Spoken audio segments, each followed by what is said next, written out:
The Lord is my shepherd, I shall not want. Psalms 23:1. I really enjoy the story of Solomon. And part of the reason why is because there's so many things that you can take away from this. You know, one of the things is to be equally yoked when you are coming into relationships with people, so that you would know what you're coming into agreement with. This is why to talk about beliefs and faith is important when you're beginning to know somebody. It actually should be the first thing you ask as a Christian, right?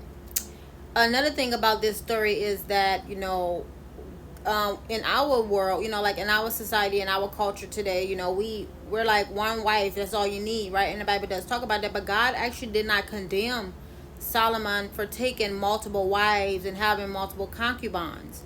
What he did condemn was him creating, altars for those wives to worship their gods on the land that God had given him. And this is because God specifically warned Solomon about not taking wives from foreign lands. Okay, so when God warned Solomon about not doing that, even though he didn't tell him what the consequences would be, you really shouldn't have had to give him the consequences of those actions.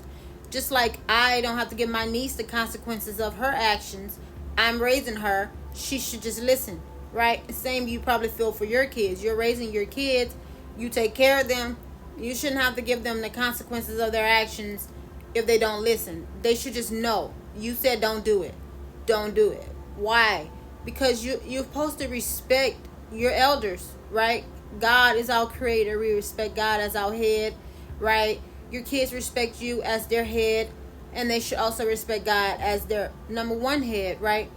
And so another thing I take from that story is that men can be misled by women when they become more invested in the happiness of a woman than what the Lord God has commanded them to do. This is why for men particularly, you need to date a wife who understands her role as a woman of God, to always pray first and speak later, right? And the reason why is because when you love someone, you want to make them happy. You want to make them happy.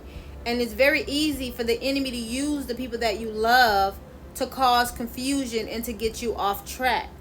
So basically, my whole point of this is the story of Solomon is really relatable for us today.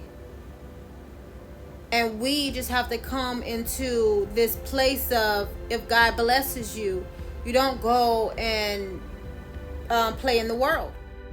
He had 700 wives of royal birth and 300 concubines, and his wives led him astray. Comment below. I will not be led astray from God the Father.